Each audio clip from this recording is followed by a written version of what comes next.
and welcome to this FPL Gameweek 11 team selection video with me, Holly Shand. In today's video I'll be reviewing how my Game Week 10 went before looking ahead to this week by looking at the midweek fixtures, the transfers in, my watch list and of course my transfer plans and captaincy for Game Week 11. Thank you so much last week for your support during Charity Week. We managed to raise over £100. I rounded it up to £150 and then donated that to Cancer Research UK, which I'm sure will make a huge difference to them.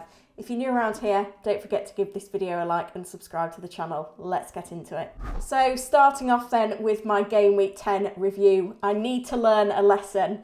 The big lesson to learn is that if it feels right to roll the transfer, burn a transfer, don't be afraid to do so. I made pointless transfers this week because I had 2 free transfers. I didn't know what to do with them and I've ended up costing myself about 18 points as things stand. So I took out Cancelo and Martinelli, ouch I know, and I brought in Foden, who obviously delivered, and Thiago Silva, who didn't play. So at the moment I've got Neco Williams coming off my bench. I don't know what he's going to do against Aston Villa. If he doesn't feature, then I've got Andreas third sub with 6 points. So hopefully that happens. But yeah, certainly a game week to forget. Obviously my triple Man City attack came good, but not as good as Cancelo.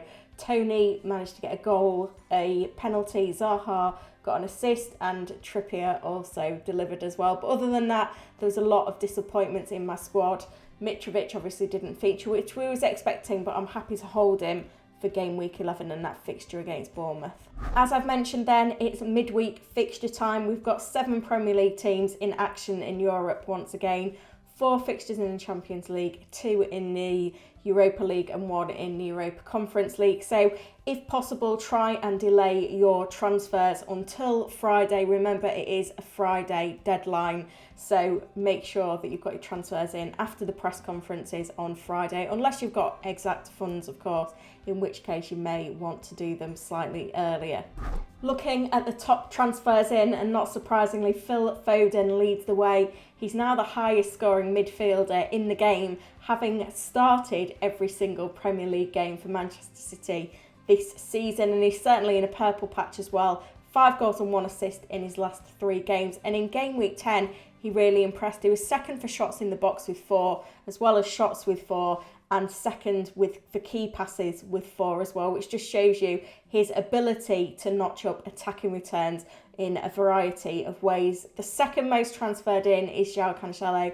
18 points in Game Week 10 is the highest tally for a defender this season, and he created 3 chances which also put him top. And we've seen that he's playing on the right hand side with that injury to Kyle Walker. It is the side of the field that is more prevalent on from an attacking perspective, so we should expect to see those returns continuing. The third most transferred in player is Newcastle United's Kieran Trippier.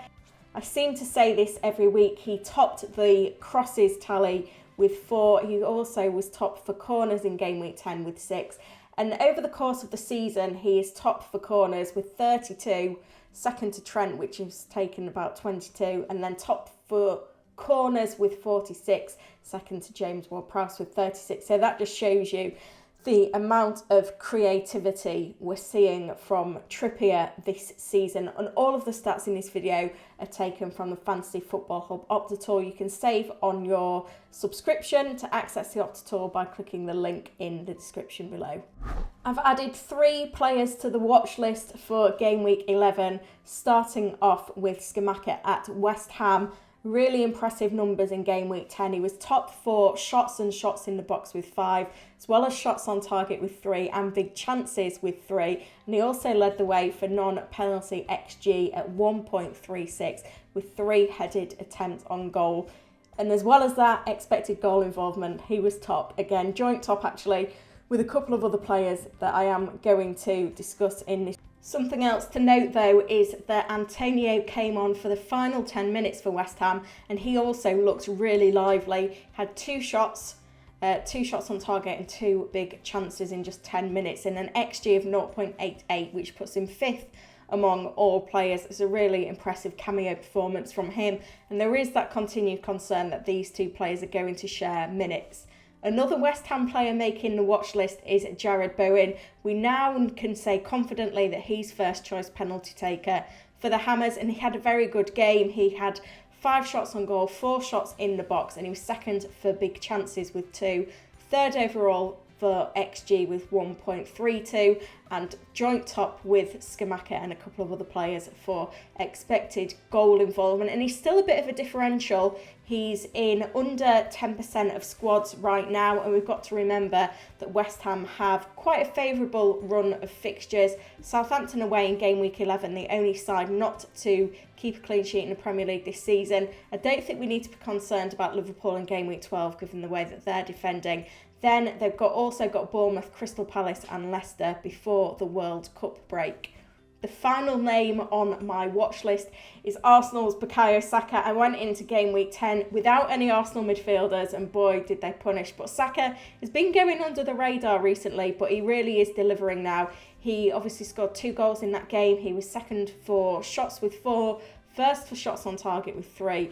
2 big chances put him second as well, and we know that he is first choice penalty taker at Arsenal now. We didn't know whether it was Martinelli. They kind of shared it in various games, so we weren't certain. Now we can be, and that meant that he was also top for expected goal involvement with 1.6. So for me now, it's a difficult one because it's difficult to buy an Arsenal player this week for Leeds away, knowing that they've then blank in game week 12. But after that blank, it's Southampton, Nottingham Forest and Wolves ahead of game week 16. So it's a good opportunity right now with the blank in game week 12 to start planning some transfers down the line. Certainly for the next few weeks with the blank to negotiate, but then also wanting to be heavily invested in both Arsenal and Manchester City back in game week 13 onwards. When it comes to my transfer plans then, I'm going into game week 11 with just 1 free transfer, and I've got 3 Manchester City players ahead of blank game week 12. So I want to be a little bit more conservative with transfer plans this week. I think it's fine to play Pope against Manchester United away, and fine to play Trippier as well given his attacking potential. Hopefully my Chelsea defenders reappear for Aston Villa away. I'm quite confident going into the Manchester City-Liverpool game with 3 Man City attackers. Haaland, of course, getting the armband in that one.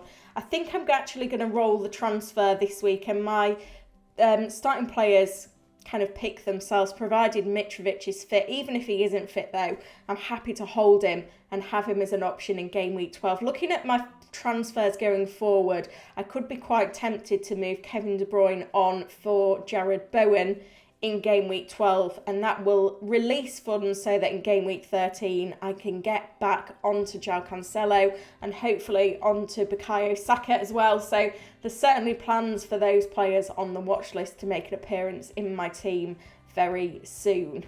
I do try and answer all of your comments once the video has gone live, so do leave a comment down below with your transfer plans for game week 11.